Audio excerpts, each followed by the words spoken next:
Bienvenidos al Dakar. Hoy es el día de descanso en Arequipa. ¡Viva el Perú!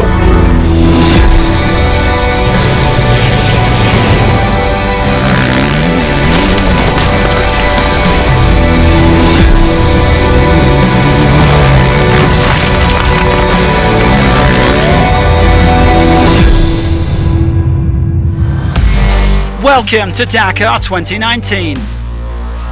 The rest day in Arequipa gives the riders and drivers a chance to catch their breath before what promises to be a thrilling second week. It's also an opportunity for us to relive the best moments of the rally so far.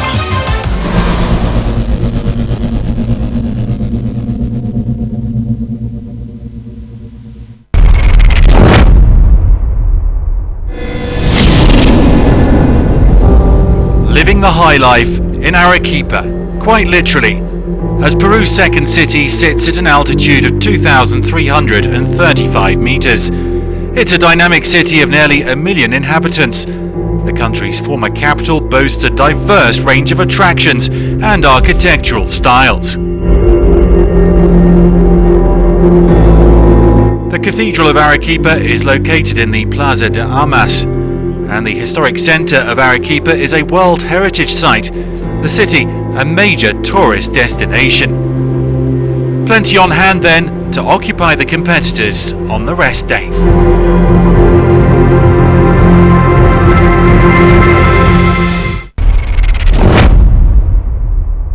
Forget the numbers if they counted me up.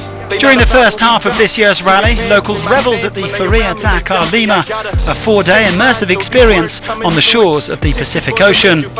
The highlight was of course the podium, but there was much more to the Feria, with freestyle shows, concerts, films and a chance to meet Dakar heroes. So high grade, put the class in the raps, cops and kicks off sway. On flight to NY so I can rap on sway. Daydreaming through the night, staying woke all day. Put a lighter in the sky, put the flashlight down. Take a moment with the time that you have right now. So let's have a look at what happened on the first 5 stages in the bikes. Sebastian Loeb coming along to see them off. Defending champion Matthias Walkner took it easy on the short opener, rolling in 7th place. Ricky Brabec 20 seconds quicker than Walkner as he came in 3rd. A strong start from 2-time world champion Pablo Quintanilla, who was just 90 seconds off the pace. The victory in the curtain raiser went to Joan Barreda, the 23rd Dakar stage win of his career. They had a good rhythm for the whole stage and got a solid time. On to stage 2, and Xavier de Sultre losing a bit of time in the dunes. The Frenchman was 20 minutes down after the first 2 days. While some of the spectators were enjoying the Peruvian sunshine, Ricky Brabec kept motoring along. Impressive pace as he just missed out on the stage win. That went to the title holder Walkner by a margin of just 22 seconds. It's always good to have a stage win, but yeah, it's more long days coming. Well, not so easy for Walkner and Brabec to open the piste on stage 3, both riders losing around 20 minutes. And disaster for Honda as Barreda was forced to throw in the towel. The Spaniard getting his bike stuck down a ravine after being caught up in heavy fog. I just couldn't get out. I tried to go lower to find a way out, but that made it even worse. Heartbreak for Barreda then, but elsewhere stage 3 threw up some of the standout images of this first week. Breathtaking scenes along the Pacific coast. Kevin Benavides showed that it was by no means game over for Honda as he moved up to 2nd overall, while the consistent Quintanilla took hold of the overall lead. The stage victory going to Yamaha's de Sultre, his very first on the Dakar. They've just told me that I won the stage, which is fantastic. I managed to spare the bike, stay sensible, no mistakes. On to part 1 of the marathon stage on day 4 with the first fesh of this year's rally. Sam Sunderland getting into a spot of bother, but he recovered to come 5th. All three of KTM's former winners in the top 5 on the day. Toby Price third in spite of a nasty wrist injury.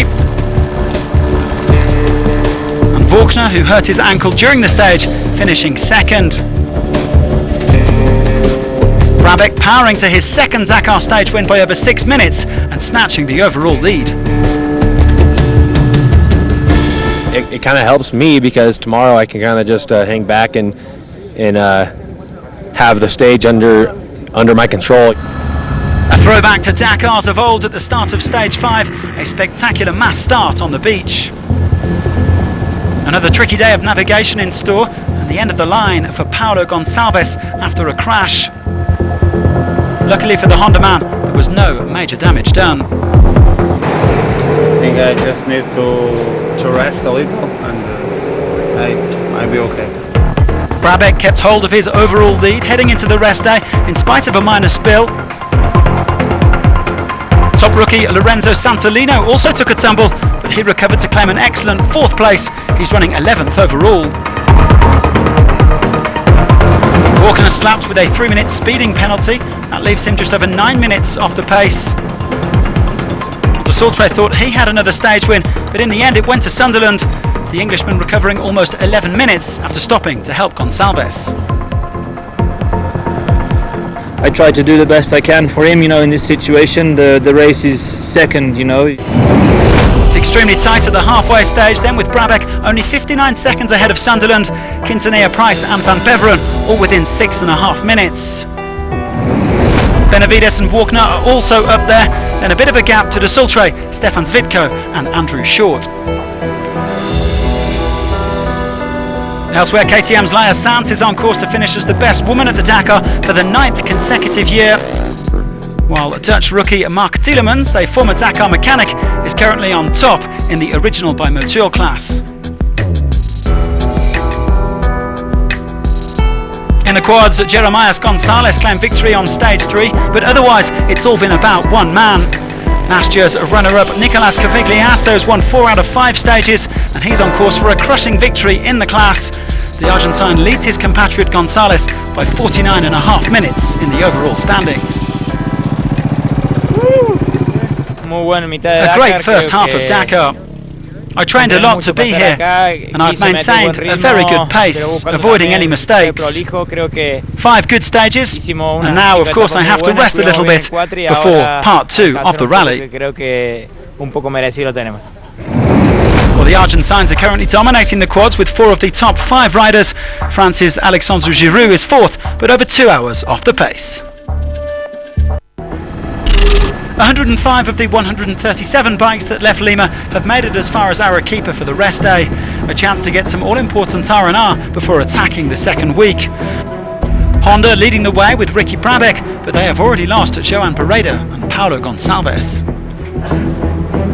Dakar is the way it is, one day you are up, one day you are down, and one day you have a complete team and the next day you have half a team. So we are dealing with this right now.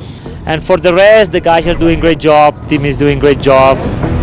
The first week was really good, leading the rally, which I thought I would never really do. It's like a dream to me or something. It's weird, but it feels good, and yeah, there's a lot of weight on my shoulders, but I'm just gonna do my best, and hopefully everything plays out well. All 3 of KTM's former winners, Matthias Vorkner, Toby Price and Sam Sunderland, are still in contention as they look to make it 18 straight victories for their team. Sunderland, the first ever British Dakar champion, knows that there are still a lot of gruelling kilometres to cover. It's been incredibly tough, really. When you saw the route of 10 days in one country, many people was, oh come on, it should be longer and more hard, but I can assure you it's been the toughest 5 days of my life, and I'm sure we have much more to come. Husqvarna's Pablo Quintanilla is 3rd overall. The Chilean, world champion in 2016 and 17, is very satisfied with his first week.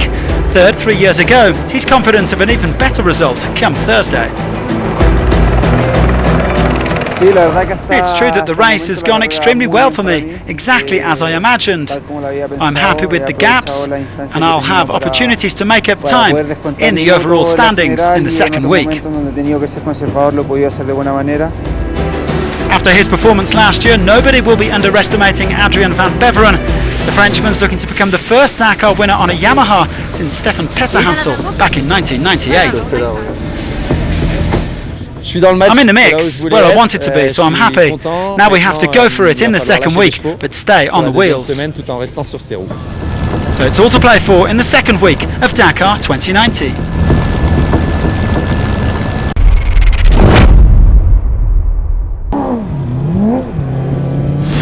Back on the Dakar after missing an edition, Gerard de Roy has been struggling, and day 5 is one the Dutchman will want to forget, stranded in the dunes of Peru.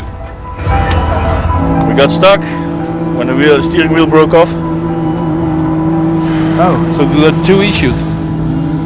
Maybe 3. Oh, So it's not a good day. There's no solution for the moment. We need a steering wheel. For the moment, it's broken.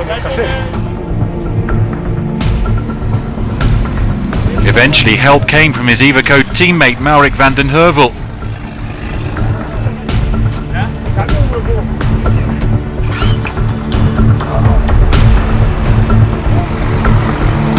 The two-time winner of the Dakar could carry on, but for his Dutch compatriot, it was game over.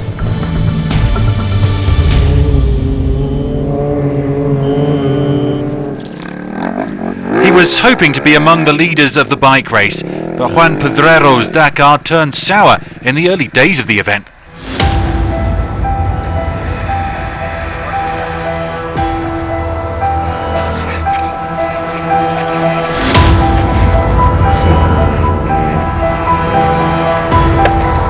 I need to add water.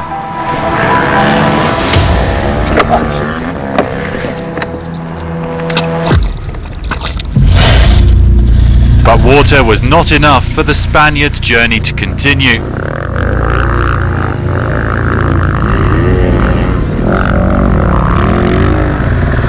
Twice fifth on the Dakar, Pedrero was eventually forced to call it quits.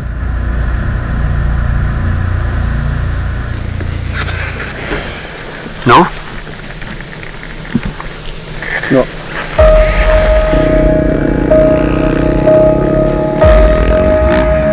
In the pure Dakar spirit, all Juan Pedrero could do was help his fellow bikers struggling in the dunes of Peru.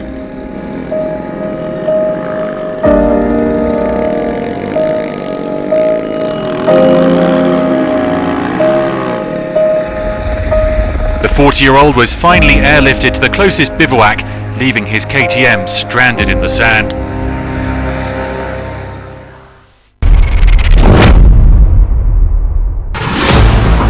In the cars, this edition featuring 70% sand started with a short stage 1 into Pisco.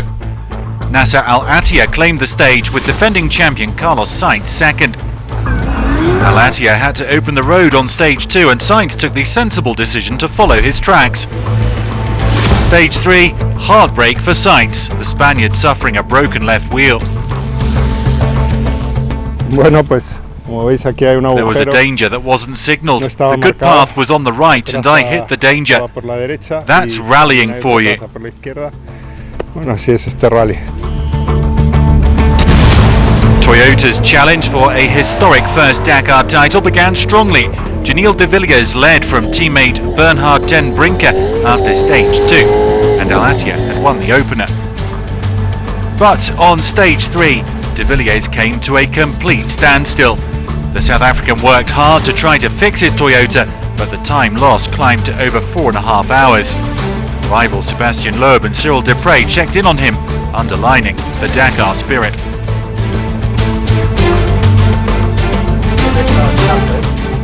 It looked like some oil pipe or something came off or is broken, because there's a lot of engine oil. We lost oil pressure. Yazid Al-Raji was third on stage 3, promoting him to second overall, making the Saudi the best of the minis at that point. Al-Raji, though, was to suffer badly on stage 5. At 33, Jakub Brzezinski is a young thruster, and he's fourth at the halfway point.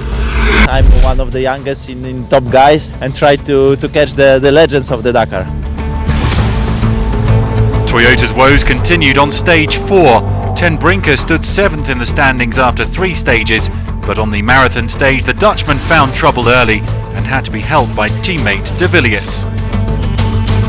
After 40-50 k's we turning in this corner and completely everything was gone. Former champion Nani Roma is 3rd overall in his mini 4x4. The second part of the Dakar will be a lot harder than the first, that's why I wanted to keep a low profile.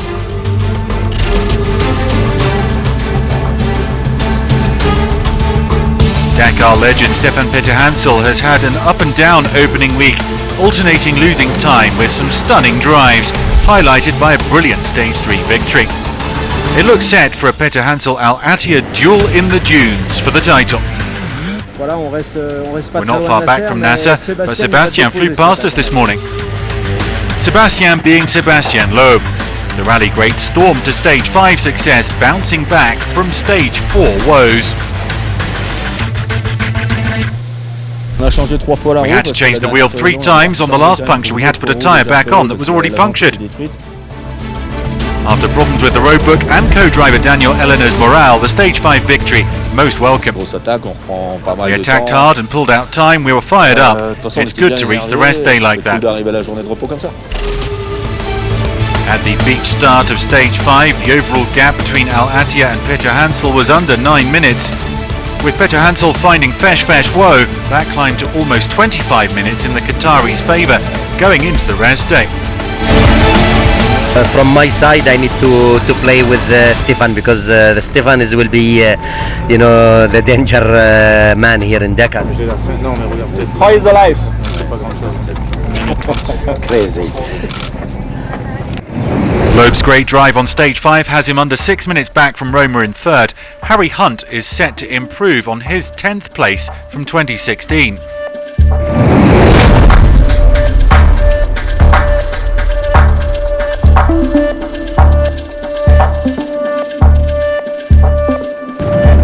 Russian Denis Krotov is the leading rookie. Competing in a mini 4x4, the MSK Rally Team driver is going really well in Peru, climbing to 12th going into the rest day after a string of consistent drives. Frenchman Christian Lavier came to the Dakar targeting victory in the T2 category and is on track to fulfill his dream. Already T2 champion 2 years ago, he leads by more than half an hour.